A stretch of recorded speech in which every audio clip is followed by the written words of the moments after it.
1989's Dragon Warrior divided me by 0. It's tough and it's trashy. Its toughness comes from the walking, and its trashiness comes from the walking also. I had a That's So Raven moment when walking in Dragon Warrior, and I thought, are the developers of World of Warcraft fans of the original Dragon Warrior? Are the developers of RuneScape fans of the original Dragon Warrior? Even the postmodern, like Destiny 2, comes to mind. Dragon Warrior and Destiny 2 are united under an experience that feels like a never-ending adventure, built upon a well-defined concept. Now, the important distinction of Destiny 2 is that from Todd Howard dungeons to Ubisoft towers to even King's Candy Crush, this game's bones are made from modern trends. But the soul is ancient. I see a pair of glowing eyes reflecting back a dim room, only illuminated by a CRT outputting Dragon Warrior. Before moving on to the next town, you must do hours of level grinding. Before getting that legendary gold thingy, you must do hours of looting to pull it. There is something special about long tasks and slow progress. Sacrificing the consistent flow of meaningful progression makes the moments where you finally do make meaningful progress shine so much brighter. I'm not going to say that this is a end-all be-all to figuring out how to make your game fun, because sacrificing the consistent flow of meaningful progression means that you're sacrificing the consistent flow of meaningful progression. Since people enjoy the grind of games like Destiny 2, could people see Dragon Warrior united as beautifully crafted under its desire for simplicity? I think many people could, but would not, because Destiny 2 has a hoverboard. Dragon Warrior does not have a hoverboard. Then the question is, how many people would play Dragon Warrior without speed up or save states? Just how many more people would take this goblet of which its liquid was extracted from a sponge through a paper straw?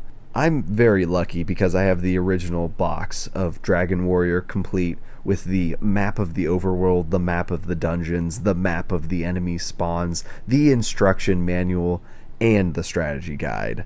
I would recommend you never look at the map with the enemy spawns. Half of the fun is running into these weird Akira Toriyama enemies unannounced. These guys are just little weirdos and you just gotta love them.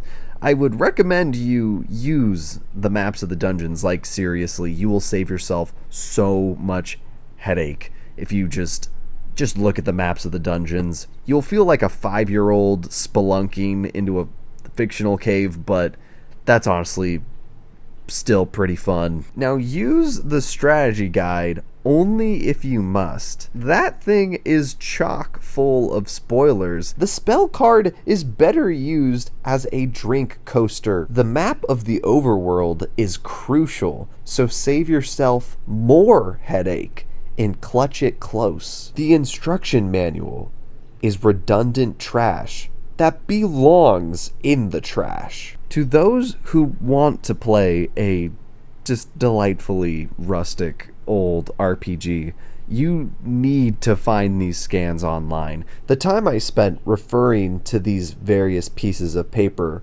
brought me much joy in an otherwise broken and cruel world. Because in 1989, people who subscribed to Nintendo Power could pick from a handful of different games. If you said that you liked role-playing games, they would have sent you this very weird box that strangely didn't have Akira Toriyama's art on it, but the paper inside was forged from the mighty branches of Yggdrasil, bequeathed by those who perished on the climb in 1986.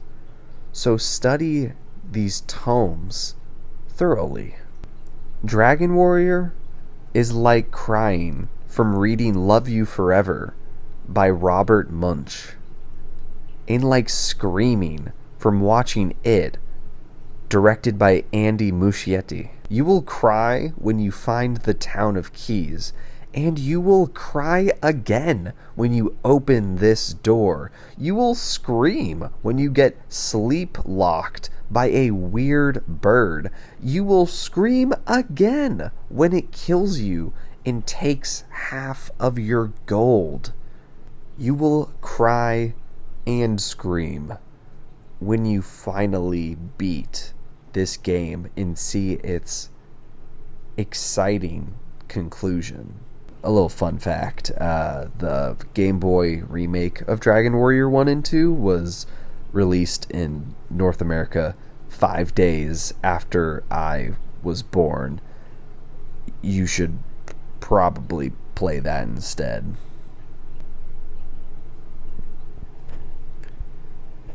The end. I'm so unsure about how to deliver this line without making it sound like I want it to be very cliche, and I do want it to be somewhat funny, but I don't know how to deliver this line without it. It's gonna be like a nothing burger, but I but I'm gonna say it anyway, and maybe it'll make it into the video. Okay, here we go. Japan quested so NTSC could warrior.